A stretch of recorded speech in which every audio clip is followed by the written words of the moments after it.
the 2017 Fiat 124 Spider. If you think this looks like a Mazda MX-5 Miata, then you're absolutely right, because this is essentially a rebadged MX-5 Miata. But let me tell you, this is rebadging done right. I'm Jay, and welcome to this latest episode of CarBuzz Unboxing Reviews, and yes, this is the all-new 2017 Fiat 124 Spider. This is the Lusso trim, which is the mid-level trim model, and I'll get more to trims in a few minutes. But before I get started even more, I want to thank DGDG.com for letting CarBuzz come on down and film this car for you today. So, I know there's been a lot of interest in the Fiat 124, and you're absolutely right to think that. And yeah, compared to that Ram 1500 in the background there, this is a tiny little roadster because, like I said, it is essentially Fiat's version of the MX-5 Miata. So the Fiat 124, it debuted at the 2015 LA Auto Show just exactly a year ago, and it is based on the current 4th generation Mazda MX-5 Miata. Both cars are built at the same Hiroshima plant in Japan. It's Mazda's official factory, and this car, it's named in honor of the Fiat 124 Sport Spider, which was built from 1966 to 1985. Now, what's kind of interesting is that when we first learned that this car was going to happen, it was rumored to be an Alfa Romeo, but it turned out to be a Fiat. So let's listen to this engine, and I'm going to tell you more about that in a minute.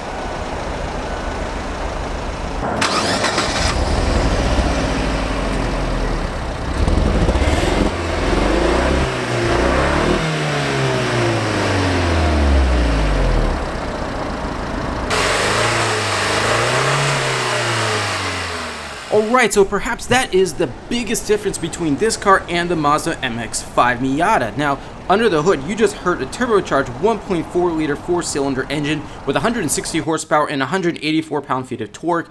In this car, it is paired to, sadly to say, a 6-speed automatic gearbox. Now, you can get a 6-speed manual. It is literally the same as the one found in the MX-5, and I kind of recommend that, especially since the automatic here costs an extra $1,300. So, just to compare, the Mazda MX-5, it has a naturally aspirated 2-liter inline-four with 155 horsepower and 148 pound-feet of torque. So yes, this turbo engine rather, it is a little more powerful, but it just doesn't have the naturally aspirated, spunky feel that the Mazda's Miata has. So, looking at this exterior, they call this Prima Azzurra Italiana Dynamic Blue paint. And I like it. It's a nice looking car. Now, what are the major exterior differences between the Fiat 124 and the Mazda MX-5 Miata? Well, clearly it is the front and rear ends that are different. Now, they kind of gave Fiat designers the Fiat 124 Spider a little bit more of a retro feel so that it pays tribute to the original 124. And yes, just looking at this car right here, and unfortunately we weren't able to get a Mazda to compare it side by side, but the 124 Spider here, it is a little longer in length, and yes, it does have a slightly bigger trunk. But then again, the cargo space is only 5 cubic feet, so you're not going to get any big suitcases in there regardless. But I think Fiat designers did a nice job with this exterior design. They simply could have just swapped the Mazda badge for a Fiat badge and called it a day, but no. They went with unique wheels that you see here. These are silver aluminum alloys. I like them an awful lot as well. And going with a different front end and different rear, that was definitely the way to go. Now, I know a lot of people are not happy with especially the rear end design of the MX-5 Miata. Perhaps they'll like this car's a bit better. So let's talk a little bit more about this engine here. Now, like I said, this is turbocharged as opposed to the Mazda MX-5's naturally aspirated 2-liter. So you're just not going to get quite the same acceleration experience. 0 to 60 miles per hour in this car is 6.8 seconds. Top speed is electronically limited to 133 miles per hour. Fuel economy, 25 miles per gallon in the city, 36 in the highway, and a combined 29. So this car, it weighs about just over 2,500 pounds, and that's actually 150 pounds heavier than an automatic equipped Miata.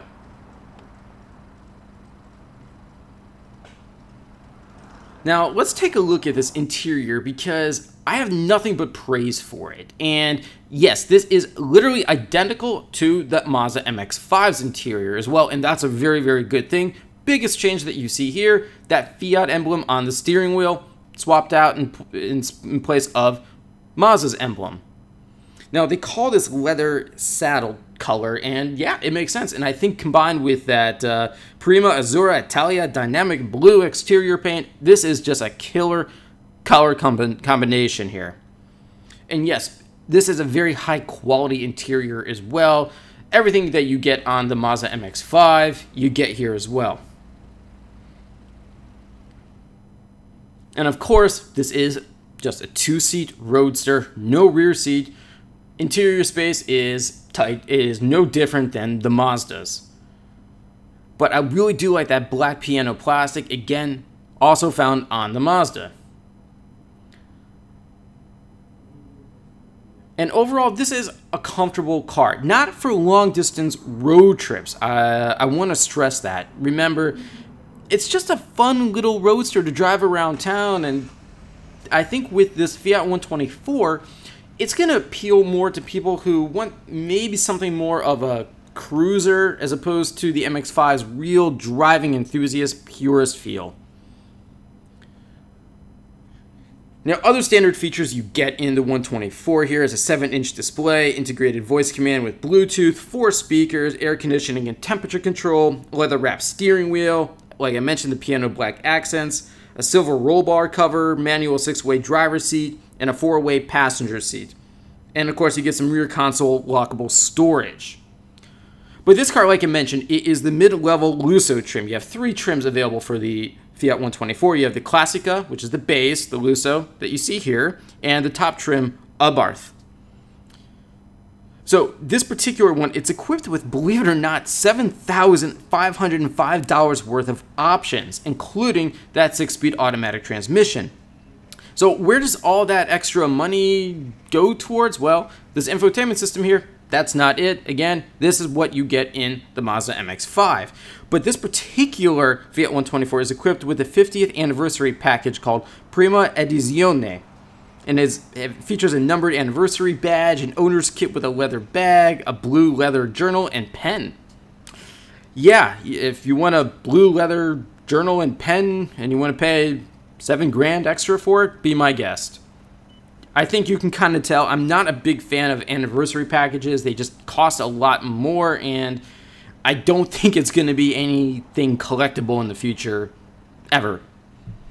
Now, rotary dial you just saw there in the center console, again, that controls the infotainment screen. And again, the same rotary dials you see here for the climate control that you find on the Mazda. Again, these are all really, really good things. Basically, Mazda did all the hard work for Fiat here. All Fiat had to do is put in its own engine, redesign the front and rear ends, and slightly tune the suspension and call it a day. You see right behind the cup holders there, that 50th anniversary plate? Well, that's part of the $7,500 rather extra package. And again, it's just, I don't know, it's kind of gimmicky to me, but look, if that appeals to you, there's no argument on my part. So let's talk safety here. Now, you have standard dual-stage front airbags, side airbags, active head restraints, rear backup camera, electronic stability control, a touring suspension, 4-wheel ABS brakes, and a tire pressure monitoring system. And just like with the Mazda, it is a manual soft top. Now, if you want something retractable, you're not going to get it in the Fiat. You will get it in the all-new Mazda Miata RF, which stands for, what was it again? Refined Fastback, I believe. And I did a review of that as well, and that has just been a really, really popular video. I really recommend you check that out. That is such a cool car. And again, it's all comes down to personal preference with these. So how does this drive? Well, it's sporty, but it's definitely more constrained than an MX-5. If you want a sportier 124 to drive, go for the Abarth variant. Especially, I want to point out that the steering is still direct and communicative in this car. It isn't floaty, but again, I personally prefer the Mazda because I think Mazda engineers have just really nailed down that car's steering and response and everything over the years. Again, it's in its 4th generation, and they're experts at it. And Fiat, for its part, it had to make its version, the 124, just a little different. And the bottom line is, the 124, it's more for those who want a convertible and sunshine and not driving enthusiasts. I also suggest to save the $1,300 and just stick with the 6-speed manual.